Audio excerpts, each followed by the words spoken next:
Well, I'll just jump right into it. Courtney Okay. O'Neill, producer, media brand ambassador, and I'm missing something, but Entrepreneur. entrepreneur, absolutely. From the capital area, from the DC area, right? Yes, that's right. Go So Cats. so absolutely. So Courtney, tell me a little bit more about who you are, what you do, what you've been up to for the last year. I know it's probably been, for me, it's been a year, I'd say, since the quarantine really kicked in. So it's been a whole year for us. What you've been up to? How'd you stay productive during? How are things picking back up for you? Right. So it's definitely been a long year. I'm Hmm. happy to be vaxxed and on the other side, if you Fully will, vaxxed? of fully vaxxed officially a couple of weeks or a week or two ago. Absolutely. Um, so I'm excited about that. And um, you know what's been interesting about this pandemic or this transition, outside of the keyword pivot, um, I think it's been interesting to challenge yourself. We talked about offline as a creative, what this is going to look like, but to keep yourself moving and Hmm. how that looks. So for me, it's been digital, working in television. That's been the pivot as well, for a lot of networks. But as someone who works on their own projects offline, or online, if you will, that has Hmm. been the platform that I've used to stay active. Yeah, I mean, you brought up a good point. I mean, for a couple of years, even before the quarantine, me and some partners were trying to do a podcast here or some sort of other project there, where it was mostly remote or mostly through. And I brought this, I've mentioned this a number of times before on the show, but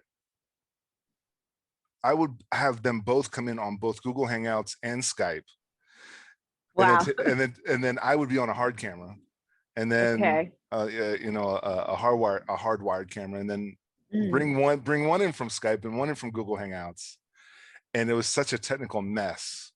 But It sounds like a lot of production. yeah, You're doing yeah, a lot of technical directing there. yeah. Well, yeah, I guess so. But um, once technology just kicked into overdrive, I think Right. April 1st, it was almost like April non-Fool's Day, where it was just Right. everything just kicked into overdrive with tech, and it was, Absolutely. yeah. And You so, either figured it out or you got left out. and you started paying for subscriptions. Yep. Before, it's like, we could always do this in person. If we're gonna have to like do remote stuff, let's try to find some cheap hacks and workarounds. And it's like, now we'll just pay, the No, $100 a year, the $200 a year, full doesn't seem too throttle. bad. Yeah, right. So it was definitely a fun time trying to figure out the production hacks as far as virtual and remote goes. And Hmm. any challenges, any obstacles that you've dealt with that? And I mean, well, generally, how have you been impacted professionally? We can start professionally. How were you impacted then, and maybe personally as well? Sure. I mean, unfortunately, like so many, I experienced a layoff, um, Mhm. during COVID. And I think that just, for a lot of companies, was an excuse to, downsize, reduce costs.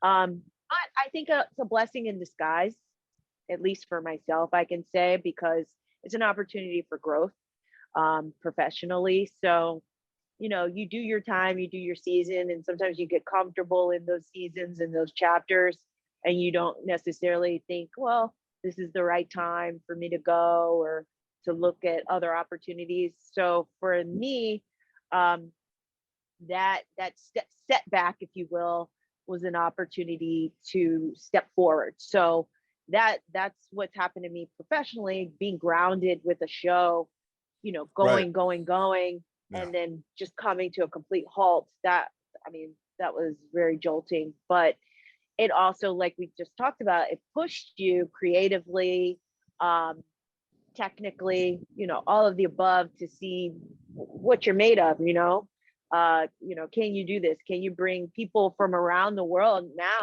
which is a great opportunity to come together and have a conversation in a way that you never would have been able to before, because you were limited to that physical tie, which is the studio. Now with digital, you know, or the web, you can do it anywhere. You know, I'm sitting on a rooftop right now talking to you. Right. I don't know where you are, Glenn, but you know, we can have a conversation any time of the Right. day and do it anywhere in the world. And that is awesome. So yeah, I think, you know, it's all about how you look at things. I'm an optimist. So it just was a matter of that turnkey, keep going, keep moving, Yeah. and keep producing. Well, you just said a phrase, you know, turnkey, which, you know, speaks volumes to me. It was even before the quarantine, like I was telling you, we were trying to, you know, come up with some way of doing a podcast, whether people in my studio, in my home studio, or people coming in remote. It was turnkey. And it was, you know, luckily for me and a couple other, you know, colleagues of mine, we always saw live streaming and a couple of other, you know, trends as the growing technical trends, as the new things like online gaming, and then VR gaming, and then VR online gaming. And obviously those two are going to come together, and live streaming and podcasts, and then the more innovative things like voiceover actors can work remotely, and I can make a script, but it's a motion comic instead Right. of having a crew of 40 and a cast of 30. I could have, you know, 5 voice actors doing something remote, and maybe and me and somebody else maybe experimenting with Photoshop and After Effects and Final Cut and doing motion comics.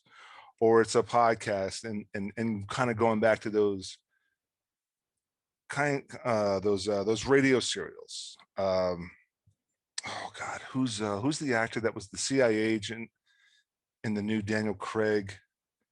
Right, Jeffrey Wright. Okay. Jeffrey Wright is now considered the first Black Batman, because he's voicing Yes. Batman, and they're going back to those radio serial type, but it's a comedy. They're kind of but they're making it comedy as well, and he has such a knack for not not knowing if he's being serious or not.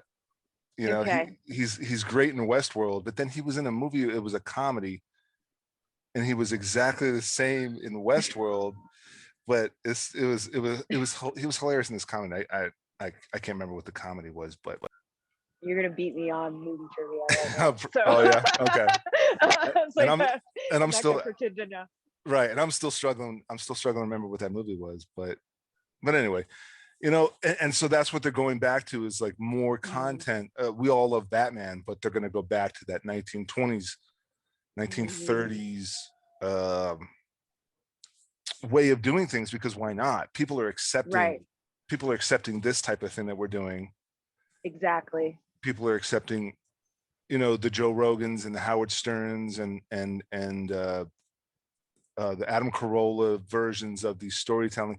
Kevin Smith Kevin Smith has his podcast. I think it's Fat Man on Batman or something like that. And he was reading he found some weird classified in a newspaper about some guy that wants to hire somebody else to dress up like a walrus. And Okay. you know, him and his co-host, they were just like bouncing these weird ideas, like, who is this guy? What kind of creepo is this guy? Who in their right mind would respond to this ad? Who would go over there? You know, what do you think would happen? And lo and behold, a year and a half later, they made the movie Tusk, a full-length feature based on them just shooting the shit about some weird classified that they found. Right. Yeah. But So you You can said you make something about everything you and find an audience to enjoy it. and the biggest thing for me is making something out of nothing. And like, and then, oh, who the hell else was it? It was not Richard Roundtree. He was an African American actor, most known for those the 70s blaxploitation films. Oh, Fred something. I think I know who you're talking about, but I don't want to mess up the name. Well, he was in From Dusk Till Dawn with Tarantino. Okay. But he must have, throughout the 80s and early 90s, he must have wrote and directed one to two movies a year. And he goes, it's about getting a dollar out of a nickel. We're making decent movies. They're fun. They're entertaining. They're not great. They're not like Right. Oscar worthy, but people come to see them. People They're come to see they're them. entertaining. They're entertaining. There are people out there that like them, and it's The making Tyler Perry model. Tyler Perry model. I mean, how many Medea movies has this guy pumped out? That's what I was gonna say. Like, we see Medea do everything. Medea has been through, hell and heaven Prison. and prison, and Halloween. she's been to the North Pole. She's been to everywhere, So yeah, exactly. And he started off doing plays, and they filmed those plays, and they were releasing those DVDs. Right. And there was a market for people to buy those, and they were getting a kick out of it. And then I think there was some more. They were shooting them kind of in the vein of Seinfeld, Friends-esque, kind of like a talk show, but with no laugh track. It was more of a cinematic narrative, but done on that production. And then came, I think, Diary of a Mad Black Woman, I think, was the first that was like major theatrical Medea movie. Yeah. And right. it's just a freaking, it's just churning out. Shot off from there. Printing money. Yeah. Printing money. Exactly. Yeah. So you said you're fully vaccinated. Have you been back on set, or have you been back on location on a site? No, I actually haven't. What has been interesting going back to that whole, our new normal, is that the requirement is, create your own set and be ready whenever we call. So it's been honestly relieving, even though the set does create a different dynamic and ambiance. Obviously, that's what people want to see a lot of times as a viewer.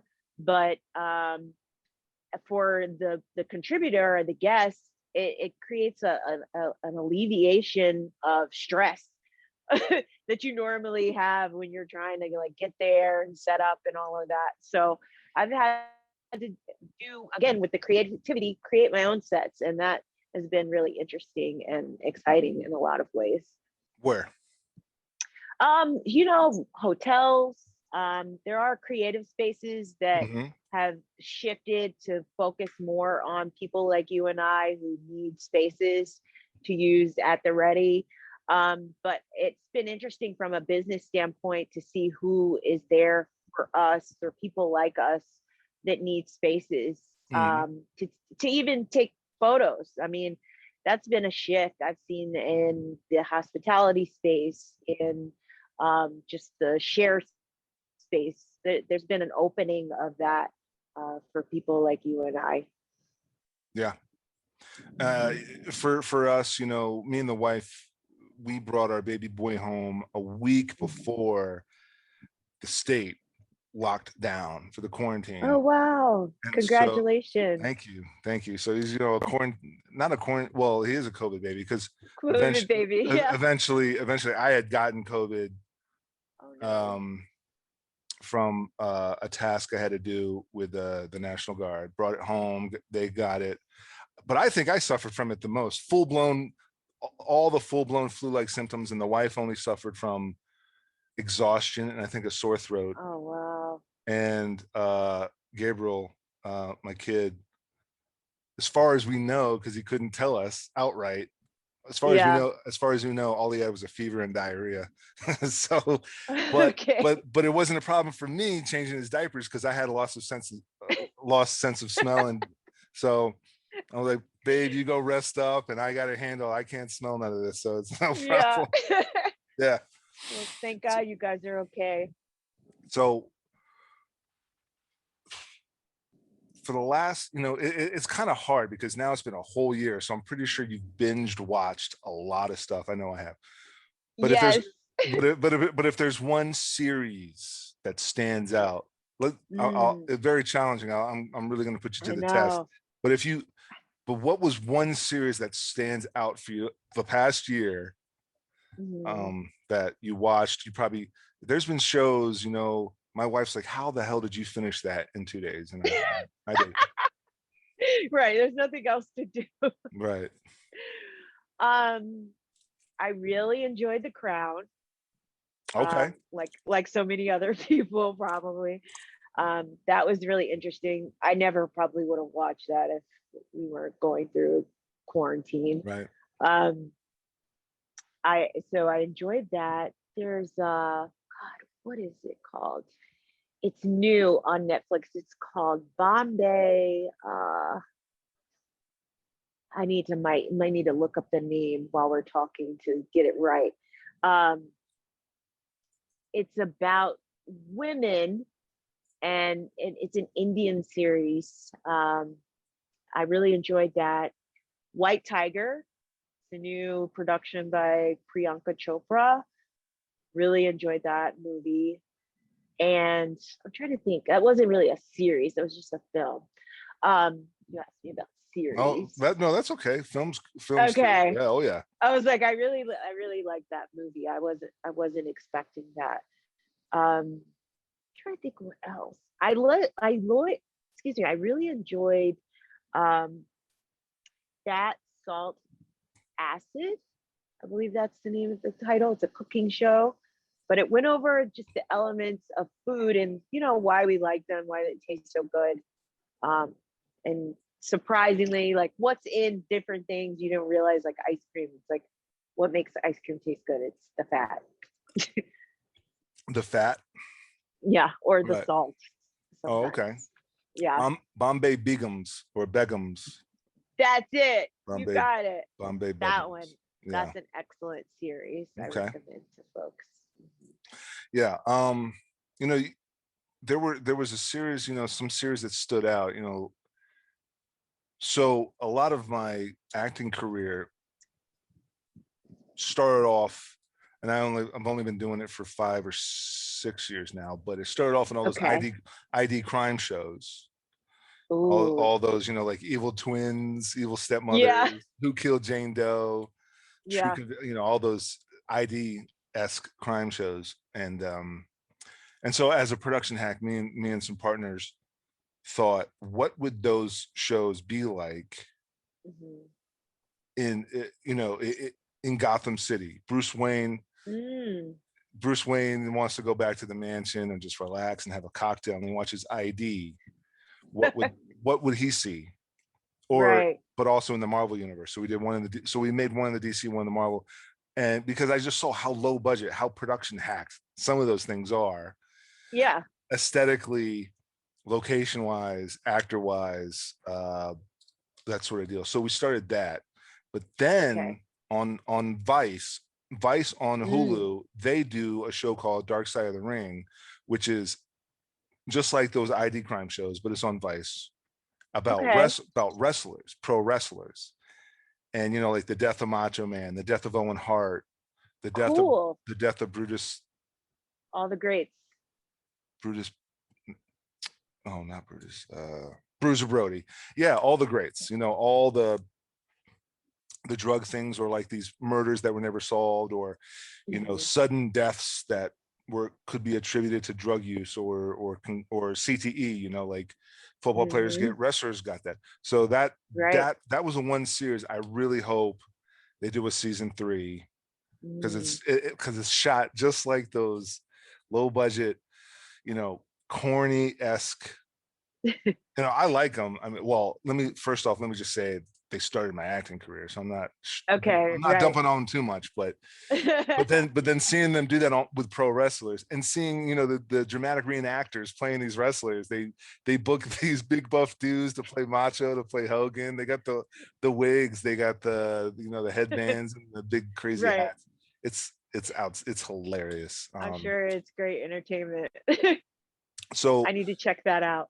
yeah, it's on Hulu. I was a big wrestling fan growing up. Attitude Era, I take it. The Rock and Stone Cold. And the Rock was my boyfriend as a teenager. But I'm sure he as was. a child, Macho, Dwayne Johnson, but Macho and Randy Savage, all of those were my faves growing up. I'm so glad you brought up Macho, because he did not get the push that he deserved. He was a big guy just like Hogan, but he did way better promos. Way more entertaining. Way more entertaining. Way better promos. But he was a big guy like Hogan, like the rest of them, but he could get on the top rope and do that flying elbow drop. Yes. He could take more bumps than anybody else, and he was more entertaining. If you want to see one of the best promos, YouTube or Google Macho Man Randy Savage, Cream of the Crop. Cream of the Crop. One of the greatest promos, where you see a guy. Here's a guy that could just walk up, and I don't want to spoil too much, but he'll just walk up to the craft services table, grab some stuff real quick, and he's got a promo that will be unforgettable. And just grab something off the craft services table, and it's brilliant. One of his best promos ever. But yeah, you know, it's Cream of the Crop. I mean, look, The Rock just took over. The Rock. The reason why wrestling will never be as good as it was, because The Rock was so good. Everybody is either trying to measure up or just doesn't even bother to measure up. And it's just never going to be as entertaining or as good as it was when The Rock was in his heyday. I can see that. That's a fair statement. Yeah. Him and Stone Cold Steve Austin were a great dynamic during that time. Yeah. It was a great time for wrestling. It was. But for Courtney, what's next on the agenda? What's the next set of goals? What's the next set of plans? What's next on the agenda for Courtney O'Neill? Sure. So I am working on creating a pipeline for creatives like myself, like you, but those that fall into that influencer space, so that they can learn how to do the exact same thing that I guess you see myself doing. I guess some people would call it an influencer university. I'm just trying to make it easier for people like you and I, so that it's not so many stumbling blocks or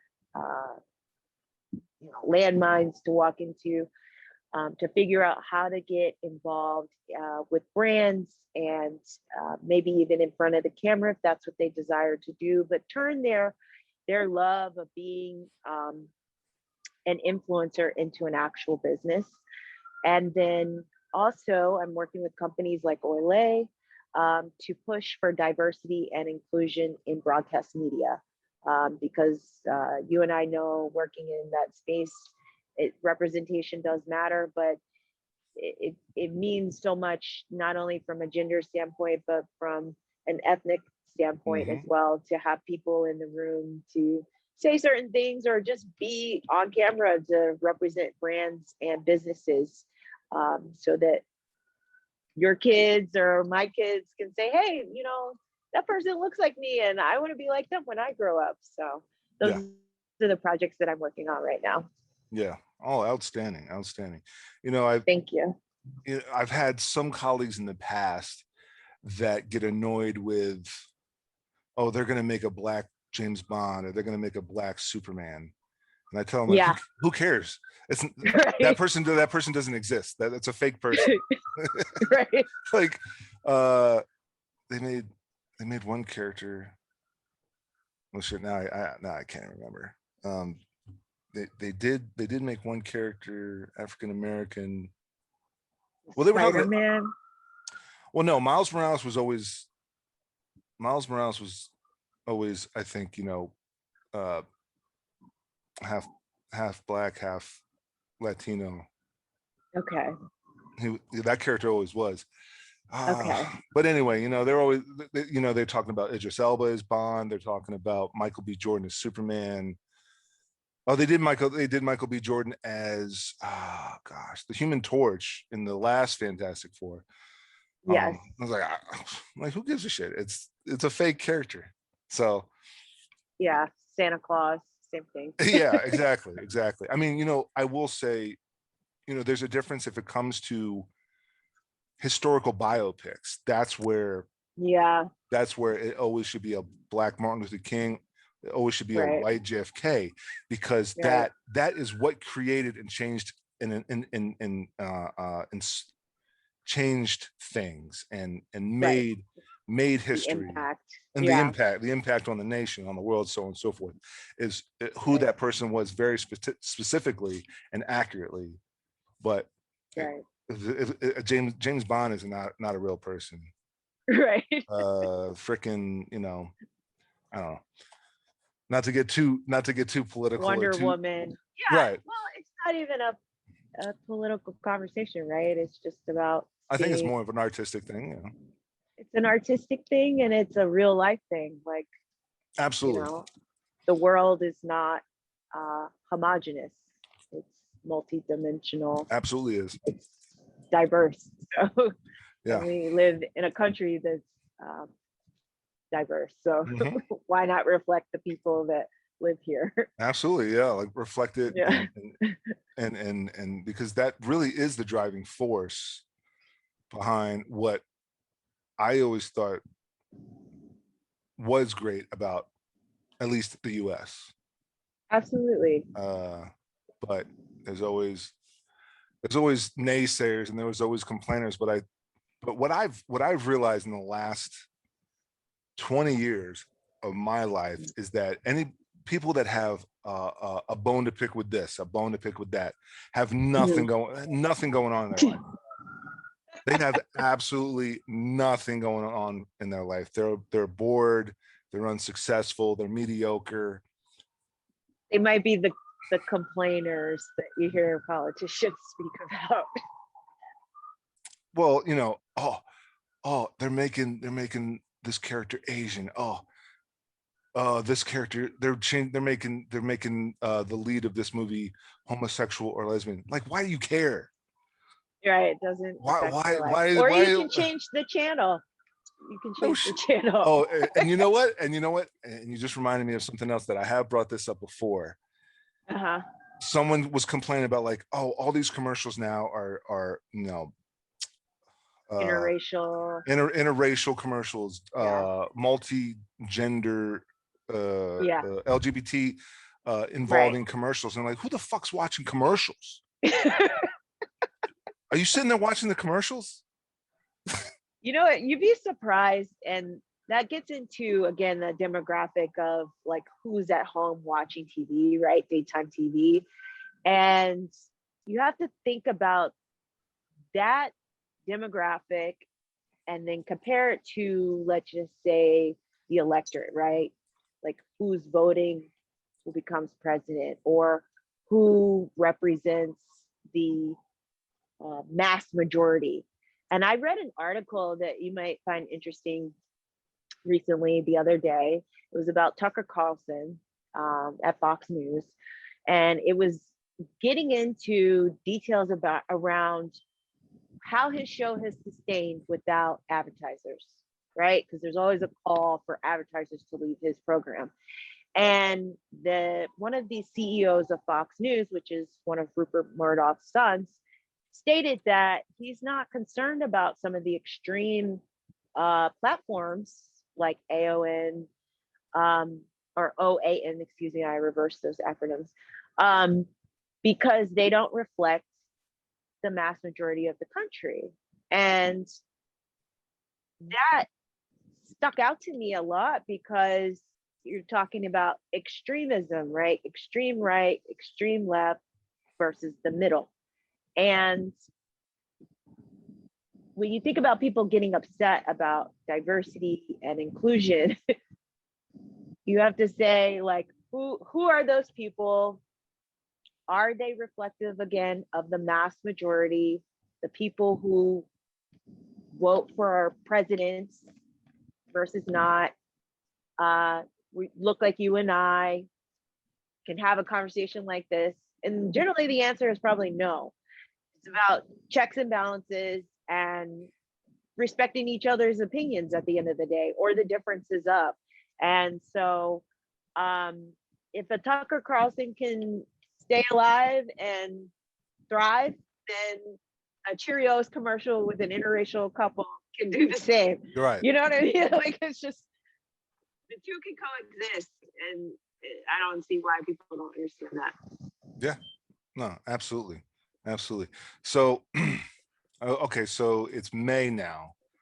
It's Is May. It's so, in your opinion, is it too late to say Happy New Year?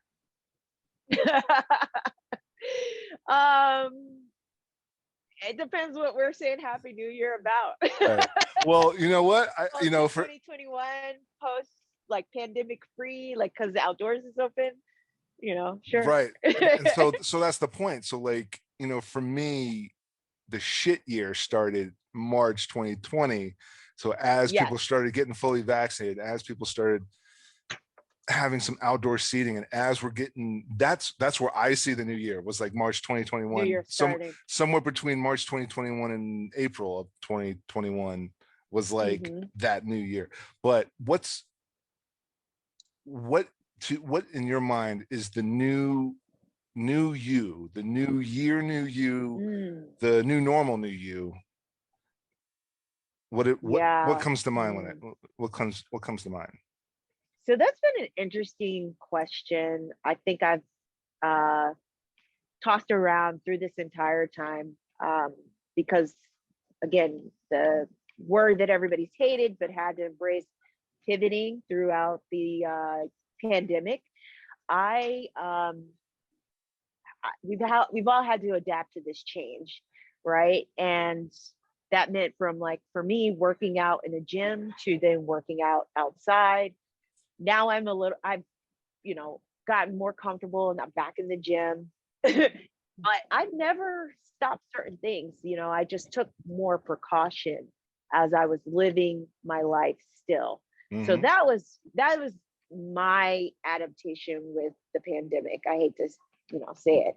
My parents, I understood, because they're baby boomers. They were high risk. They were quarantined down. They were not going anywhere, no restaurants. I didn't take that approach. I would mask up, sanitizer, even gloves at times. I was looking like Naomi Campbell, almost in the hazmat suit sometimes when I was out. But yeah, I'm excited. I mean, I've been posting about it. I'm like, I'm vaxxed. I'm ready to enjoy my vaccine summer. So yeah, I'm with you. It's a happy vaccine New Year. Cheers. Yeah. I mean, like no champagne, just coffee right now. Yeah. Like right now I'm on a gig out in the middle of the desert in Colorado. Can't say too much. What I'm telling people now, I'm a big Marvel fan. I tell people now I'm at the Avengers. I'm at the Avengers Academy. Oh, cool. That's why you know so much. You beat me on that again, trivia. I don't know. I'm a super nerd. Star Wars, Marvel, Star Wars, then DC. And then I guess some other stuff. You and my dad can chat about Star Wars, even though I had to watch those movies on repeat growing up. So yeah. No, I loved that new the sequel trilogy. A lot of people dumped on it, but it was super fan service for me. I had no complaints whatsoever. But going back to your new you and the new mindset, what's one last bit of advice, like one, if it was just one major point that you'd want to make, what would that be? Well, if anything that I took away from this pandemic and this time that we've been through, is that I've developed a strong appreciation, or newfound appreciation, for the little things. I've never been more excited to just enjoy a beach. or just small travel, staycations, that kind of thing, or time with friends, appreciation for my health. Luckily, I never came down with COVID through the pandemic, so I was very grateful for that. But just being grateful for all of those things, being grateful for health, being grateful for the fact that I'm not living on the street. Some people were very stricken with bad luck, if you will, because of everything that came as a result of this virus, unfortunately. And to be on the other side of that coin is a blessing. So just having gratitude is what I walked away from from this situation with. So I appreciate life, and health as well. Being able to transition through any of the changes that come before you, like that is resilience. So gratitude, resilience, and appreciation for the small things. Yeah. Those are my 3 points that I would say. Yeah. No, I couldn't agree with you more, because for me, sorry about that. Oh, you're fine. That's the new normal. That's the new normal. That's the new normal. Stuff going off in the background. Yep. And that's, again, that's like, we're rolling with it. And I feel at first there was a lot of judgment, dread. Okay. In the beginning of the quarantine, a lot of dread, a lot of doomsayers. But but I think a majority of the people, successful people, like you said, health is wealth. For me, even before quarantine, it was, I'm not a millionaire, but I'm doing what I love, the acting, even if it's right, even if it's 150 a day for 3 days, right, even if it's just 250 a day for 3 days, right. It's like, listen, I love doing this. I've got something to show to, friends and family. Yep. You have passion. Happiness is wealth. Health is wealth. With happiness comes mental and even physical health, mind over matter. And if you love doing what you're doing, you're not so stressed. Mm-hmm. And your endorphins are up, which actually helps the body, from what I understand. Yep. Health is wealth, positivity, and just maintain that positivity. For me, we brought the kid home, and then it was quarantine, and she was like, what are we going to do? And I was like, hey, no problem. I got him all day. Keep him in the bassinet. We kept him in the bassinet for 2 months. It was every 2.5 hours, diaper change, bottle, back to sleep. And I'm editing his bassinet's right next to my little home edit suite. I got the headphones, editing. And if he starts stirring or crying, grab him. And I was knocking out projects in the first 2 months. Then when he could start crawling, when he starts crawling, that's when like all hell breaks loose, and it's like, okay, can't. Complete shift of the schedule but you're absolutely right. Baby rules. Yeah, baby rules. The baby rule is baby rules. Yeah. And right. So, but like you said, it was basically a just fire. Mm-hmm. And for me, I mean, I was blessed in such a way that I was always on that live streaming remote thing, kind of ahead of time. So ahead of the curve. Yeah, it's just slightly lucky, it was luck, or it's just being blessed, or whatever the case, hindsight. But then I was able to get, well-paying industrial and corporate gigs, doing webinars, doing seminars, doing all the virtual remote stuff. And now the gates are open. And it was like, never really hit too hard. I mean, it was kind of like that, maybe the cabin fever, maybe a little bit of the Shining creeping in sometimes for me and the wife. But really, we pulled it off because, we got a little forest back there, and it's the smallest little forest in the backyard, but we made it happen. And there was little walks, a decent trail, but we made that, you know, nature thing, and he saw nature, whether it was a big park, instead of going to Yellowstone or going to wherever else, just in the little backyard is just enough.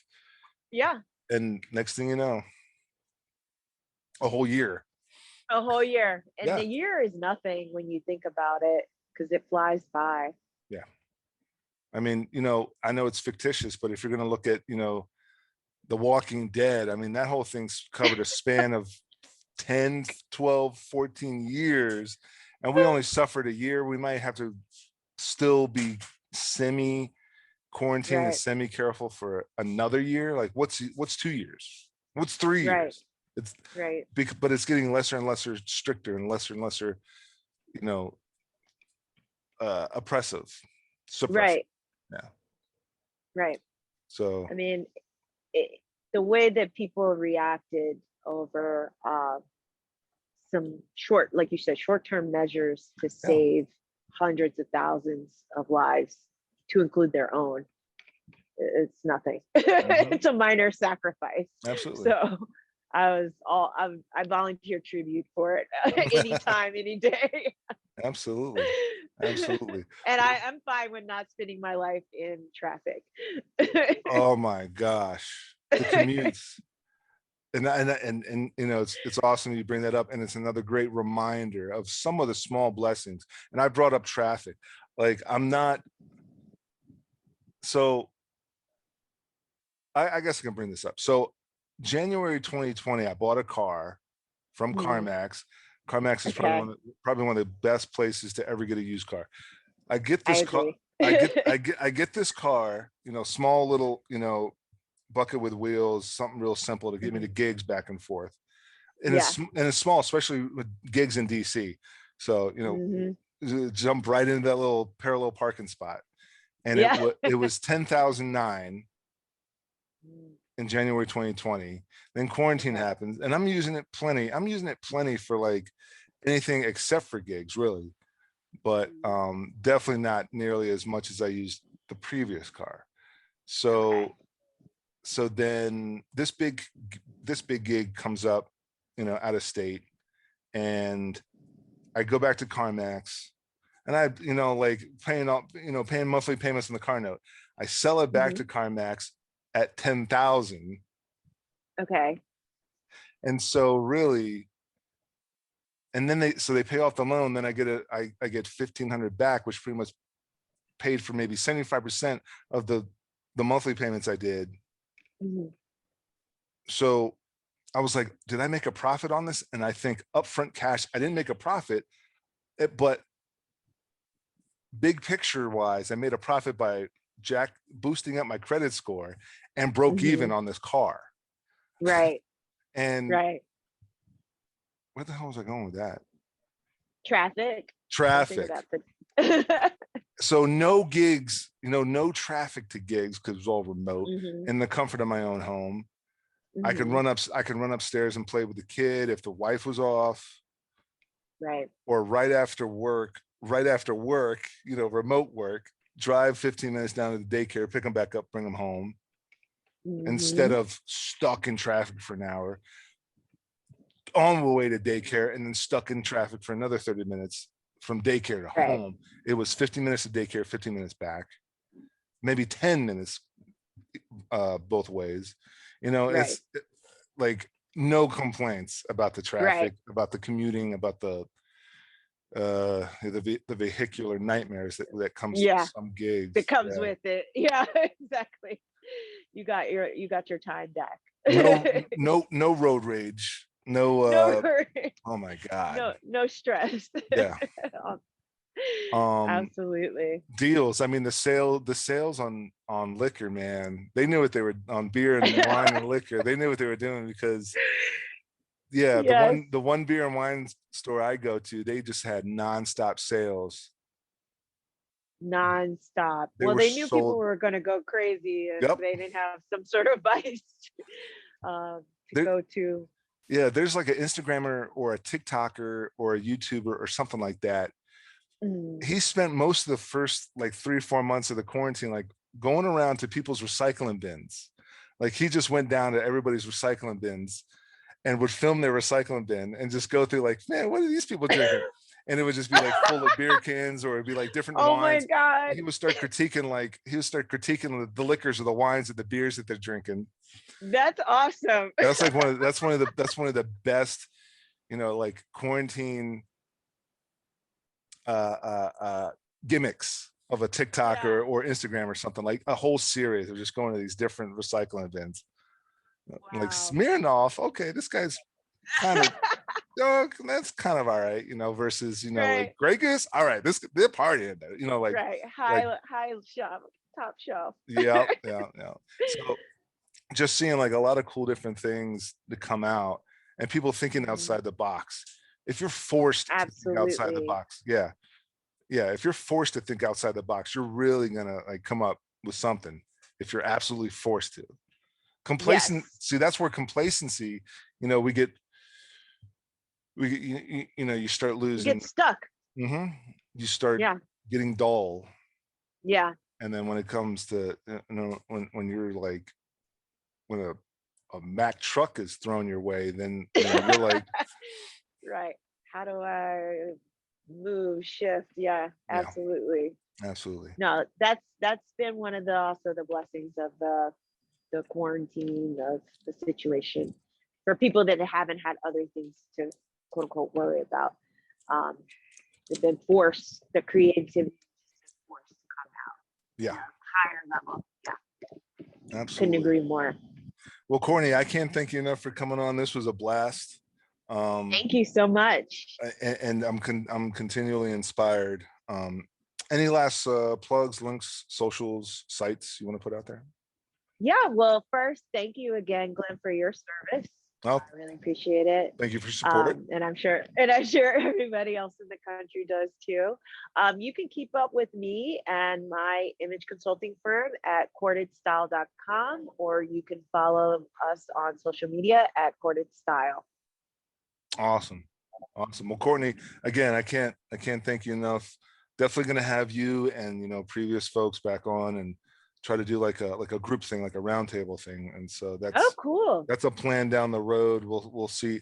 But as you're well aware, and I'm sure like everyone else out there is well aware, is the scheduling snafu. So eventually, when we get back on some sort of semi-set schedule, then I can start figuring out like that next stage of this thing. But yeah, it was awesome having you on, Courtney. To everyone else, I hope I've earned the privilege of your time and viewership, and I know Courtney has. And until next time, you know what to do. To the viewers out there, if you want to become an honorary member of the Zombie Squad, send me some, hit me up on any of the socials.